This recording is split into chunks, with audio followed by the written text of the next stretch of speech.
Buenos días, buenas tardes y buenas noches a todos. Me siento muy honrada de poder estar con vosotros en este encuentro en el que tratamos el simbolismo universal de la teosofía. Este acercamiento a los símbolos me ha interesado mucho, ya que en estos últimos años he visto que ha renacido el interés general por la simbología y que en algunos ámbitos universitarios en España ya está siendo abordado como una ciencia. Voy a compartir pantalla. El símbolo es la entrada secreta por la cual las energías inagotables del cosmos se vierten a través de ellos. Para comenzar, es indispensable definir etimológicamente el sentido profundo de la palabra símbolo, porque nos acercará a comprender el proceso interno que nos lleva al éxtasis de descubrir su esencia y su poder transformador. La palabra símbolo proviene del griego símbolon, que significa signo de reconocimiento o reunión, y de el latín symbolum, que significa juntar, reunir, unir. Vamos a tomar un ejemplo en una hoja de papel. En esta imagen vemos una hoja entera que simbolizaría la unidad primordial, el uno sin segundo, la realidad universal.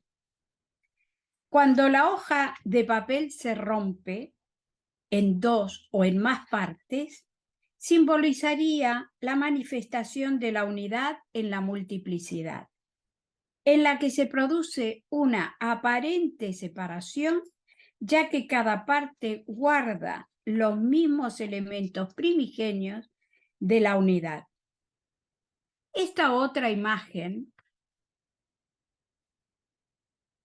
simbolizaría, como una hoja entera nuevamente, simbolizaría la unión autoconsciente de lo que está aparentemente separado.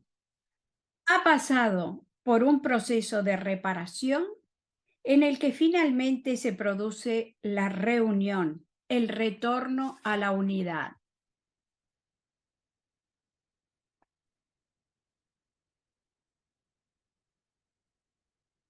Para ejemplificar esta imagen, he elegido este cuadro donde nos muestra una aparente separación, que si la miramos fijamente, nuestro cerebro reconstruye la imagen incompleta. Con esto quiero decir que no solo debemos fijarnos en las apariencias, sino tratar de ir más hacia lo profundo y leer o ver más allá. Y tendremos acceso a ese otro mundo que está allí, pero que no lo vemos con nuestros ojos físicos. Si nuestro cerebro es capaz de reconstruir las partes que faltan, también tiene la capacidad de captar el significado, la esencia de los símbolos. Entonces se produce la magia de reunirnos con esa otra mitad que está esperando que le tendamos esa parte nuestra íntima, logrando en esa acción completar la unidad. La idea que subyace en la palabra símbolo es la de reunir las partes aparentemente separadas y restituir la unidad. Los seres humanos hemos perdido el contacto con nuestra visión interna, aquella que nos pone en contacto con la realidad, con el mundo espiritual.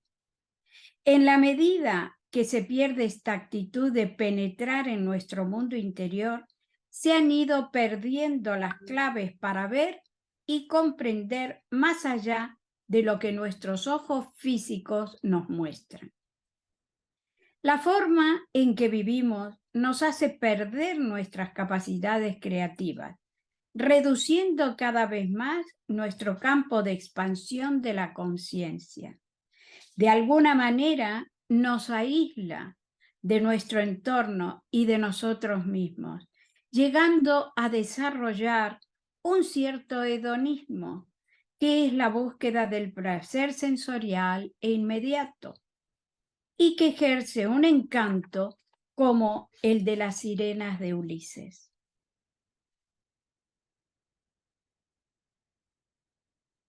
Por lo tanto, nuestra visión cotidiana es como nos muestra en esta imagen y se aproxima a lo que vemos aquí en este cuadro de René Magritte, Los amantes de 1928, que ejemplifica bastante bien esta actitud, en la que vemos poco más allá de lo que son nuestros intereses personales, encerrados en nuestro pequeño mundo.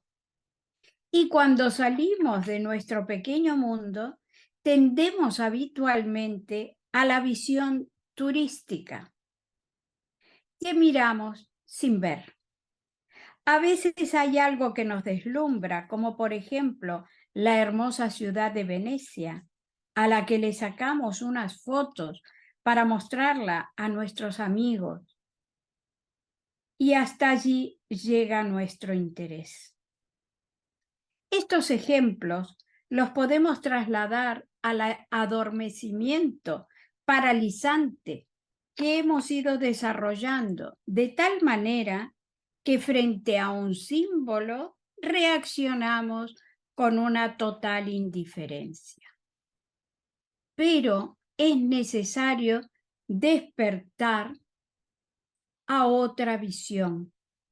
Esta imagen está sacada de la película de Luis Buñuel, Un perro andaluz, del año 1929.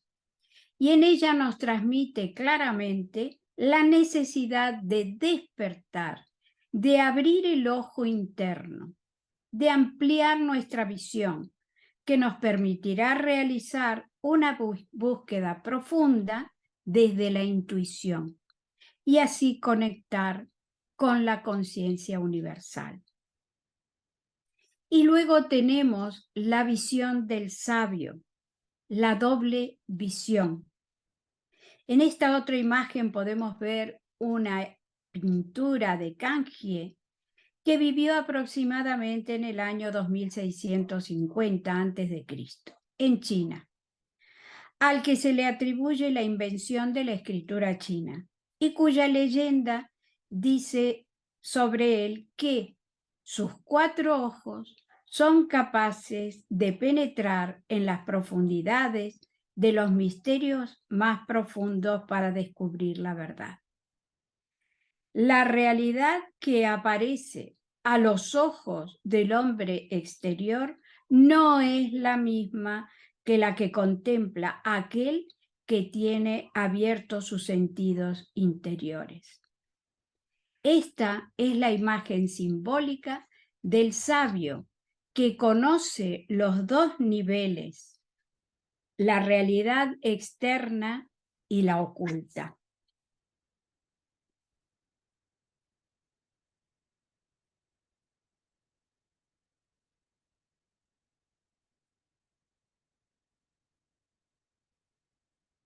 En la doctrina secreta, el tomo 2, sección primera, HPB hace una serie de reflexiones sobre la simbología y dice: el estudio del significado de cada una de las leyendas religiosas y profanas ha ocupado la mayor parte de la vida de la que ésta escribe estas líneas. Las infatigables investigaciones de los mitólogos han hecho ver a todas las personas libres de prejuicios y, por supuesto, a los ocultistas, que sin el auxilio de la simbología, con sus 7 divisiones por completo desconocidas por los modernos, ninguna escritura sagrada antigua puede ser comprendida correctamente. La simbología debe ser estudiada en cada uno de sus aspectos. En una palabra, ningún papiro egipcio, ni una cerámica india, ninguna tablilla asiria, ni ningún manuscrito hebreo debe leerse y aceptarse literalmente. Ella sigue diciendo, la historia religiosa y esotérica de todas las naciones se encontraba embebida en símbolos. Nunca fue literalmente expresada en muchas palabras. Todos los pensamientos y emociones, toda la instrucción y conocimientos revelados y adquiridos en las primeras razas tenían su expresión pictórica en la alegoría y en la parábola. Nunca se permitió a ningún estudiante recitar narraciones de hechos históricos, religiosos ni reales, con palabras que claramente lo determinasen, para evitar que los poderes relacionados con tales sucesos pudieran ser atraídos nuevamente. Tales acontecimientos se narraban tan solo durante la iniciación y todos los estudiantes tenían que registrarlos en símbolos correspondientes, sacados de su propia mente y examinados después por su maestro antes de ser definitivamente aceptados. Así, paulatinamente fue creado el alfabeto chino, del mismo modo que poco antes de este habían sido determinados los símbolos hieráticos jeroglíficos de Egipto.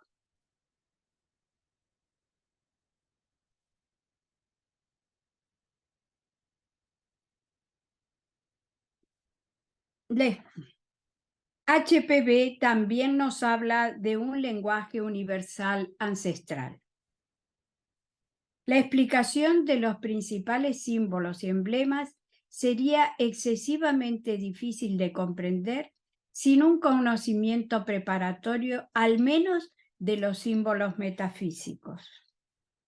Mr. Raston Skinner, místico y cabalista, a quien HPB estimaba y admiraba por sus interesantes e inspiradas obras de investigación, como podemos ver en esta misiva donde HPB se dirige a él diciéndole, para mi íntimo amigo y corresponsal, pero muy viejo amigo, señor Raston Skinner, con crecientes sentimientos de simpatía y admiración, aprecio y la más cálida amistad.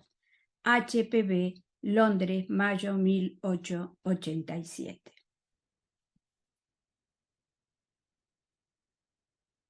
Él dice en su libro La clave del misterio hebreo egipcio en el origen de las medidas, dice lo siguiente. El que esto escribe está completamente seguro de que hubo un antiguo lenguaje que se ha perdido para los tiempos modernos hasta la época presente, pero cuyos vestigios, sin embargo, existen en abundancia.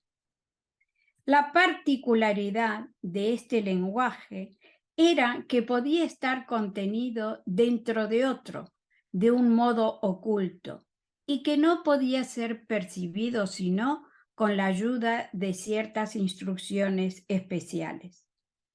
Letras y signos silábicos poseían al mismo tiempo los poderes o significados de los números, de las figuras geométricas, las pinturas o la ideografía y símbolos cuyo objeto dibujado era expresamente auxiliado por parábolas en forma de narraciones o porciones de narraciones, y a la vez podían ser expuestos separados independientemente de varios modos, por medio de pinturas en trabajos de piedra o en construcciones de tierra. Un lenguaje y un sistema de ciencias comunicados a la primera humanidad por una humanidad más avanzada, tan elevada que fuese divina a los ojos de aquella humanidad infantil, en una palabra, por una humanidad de otras esferas. ¿Quién osará afirmar que los egos divinos de nuestra humanidad, al menos los elegidos de entre las multitudes que pasan a otras esferas, no se convertirán a su vez en los instructores divinos de nuestra nueva humanidad por ellos generada, en un nuevo globo llamado a la vida y a la actividad por los principios desencarnados de nuestra tierra? Todo esto puede haber sido una experiencia del pasado, y estos extraños anales yacen embebidos en el lenguaje del misterio de las edades prehistóricas, el lenguaje ahora llamado simbolismo. Las enseñanzas primitivas fueron orales y aquello que se escuchó se expresó en símbolos, y esos símbolos se volcaron en un lenguaje sagrado, un lenguaje del que no hay registro y es desconocido para los lingüistas, que es el censar. El censar es una lengua secreta sacerdotal. Lo dictaron los hijos de la luz en Asia Central en los comienzos de nuestra quinta raza, pues hubo un tiempo en que este lenguaje era conocido por los iniciados de todas las naciones. Los antepasados de los toltecas lo comprendían lo mismo que los habitantes de la perdida Atlántida, que a su vez lo habían heredado de los sabios de la tercera raza, los manushis, quienes lo aprendieron directamente de los devas de las razas primera y segunda. El símbolo es el único medio de expresar lo que no puede ser percibido por los sentidos. En la doctrina secreta, el tomo quinto, sexta sección, dice: del antiguo libro del Xian se derivan todos los libros sagrados de las diferentes religiones. El Kyuté, el Sefirá Decimotá, el Sefer Yesirá, el Shukin, que es la Biblia primitiva de la China, los volúmenes sagrados egipcios de Tot Hermes, los Puranas de la India, el libro de los números caldeo y el Pentateuco mismo. Para estudiar el ocultismo teórico, hay varias obras de provechosa lectura, además de los libros tales como Las fuerzas sutiles de la naturaleza, el Zohar, el Sefer Yesirat, el libro de Enoch, la Cábala de Frank.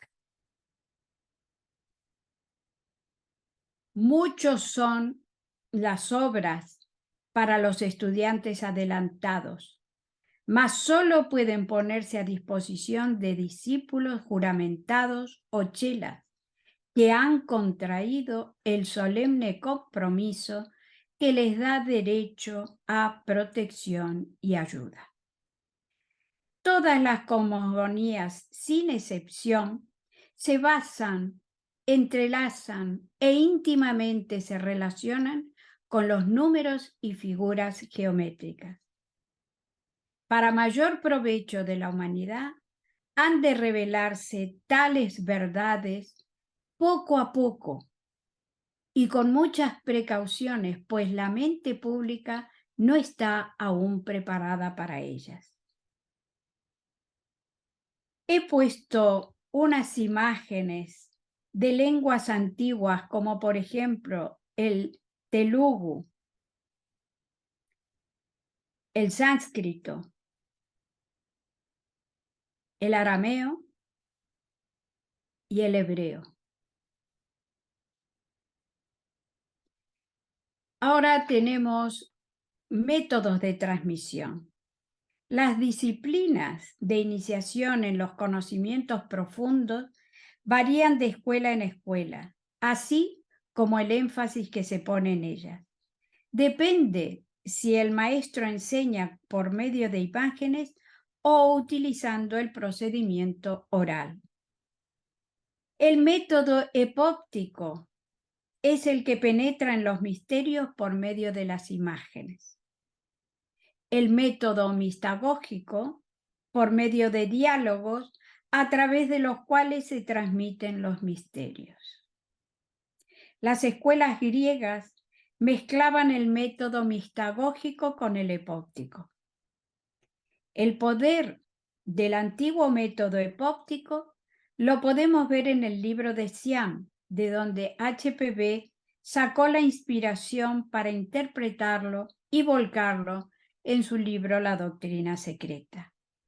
Se dice que además de ser un libro sin textos, poseía la peculiaridad de tener un magnetismo que con solo mirar las imágenes se podía tener acceso a un estado de conciencia de orden muy profundo.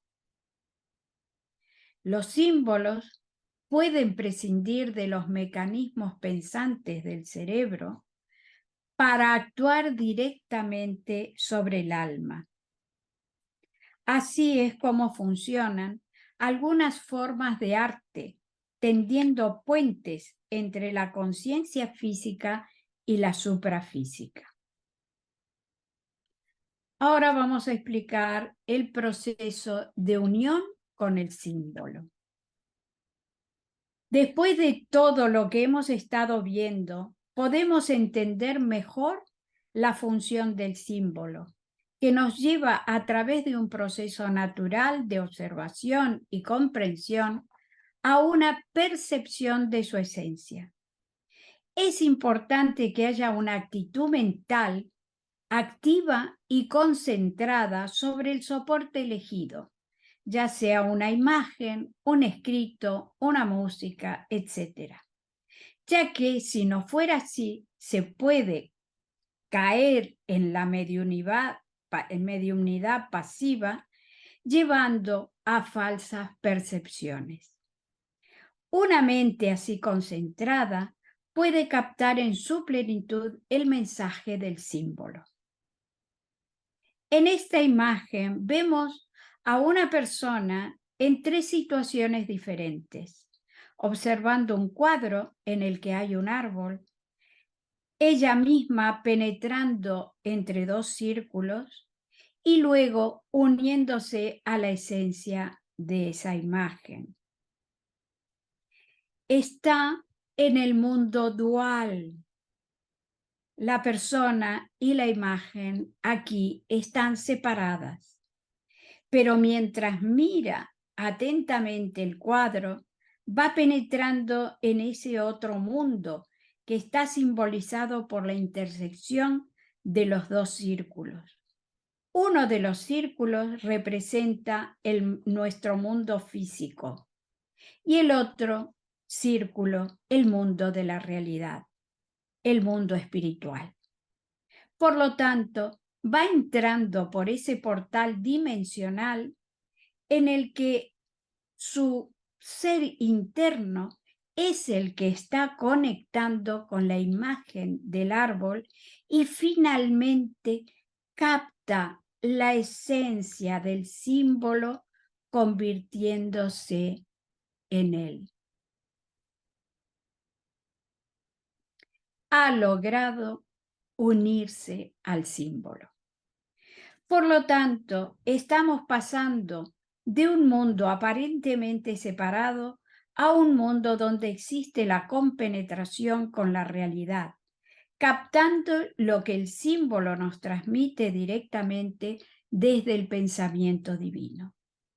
A esto podemos llamarlo arquetipos o ideas universales o revelaciones cósmicas o visiones espirituales, como las que han tenido muchos místicos a lo largo de los tiempos y que les han permitido tener acceso a la sabiduría perenne. Es el contacto con el mundo de lo real, al que tiene acceso todo aquel que posea 4 ojos como Kangie. Otro ejemplo es la Vésica Piscis o Mandorla, donde está el Cristo como imagen manifestada de Dios, que nos señala la puerta de entrada para pasar de nuestro mundo material al suyo de la vida espiritual. Más arriba hay otra imagen para ejemplificar esta puerta dimensional. Y en la Vésica Piscis hay un ojo que nos simboliza esa visión entre el cielo y la tierra.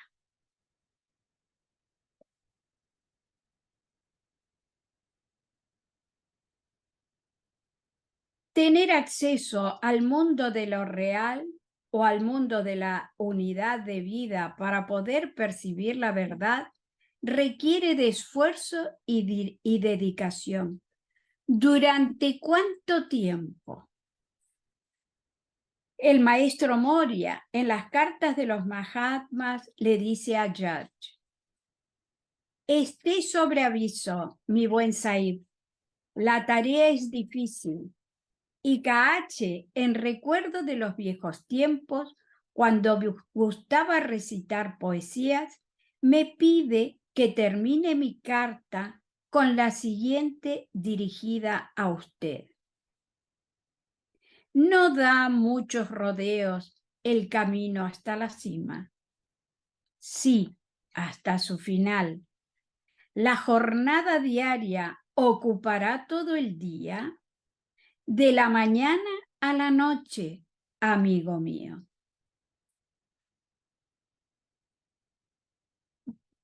He elegido 2 imágenes que nos pueden acercar a los estados de conciencia de percepción que acompañan al enfrentar el símbolo.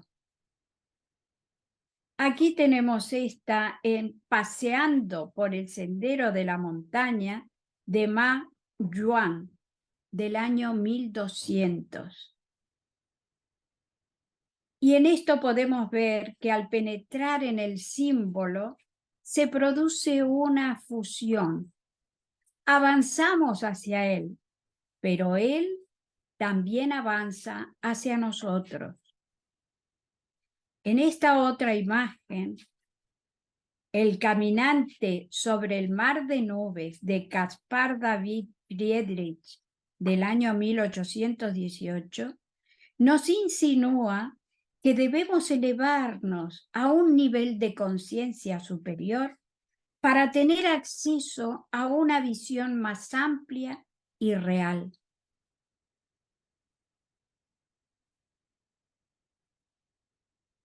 Siempre que haya una mente preclara y digna de recibir la enseñanza secreta y aquellos seres capaces de transmitirlas, por más que se destruyan materialmente los anales recogidos por una humanidad, la sabiduría perenne nunca se perderá, porque está impresa en la conciencia universal.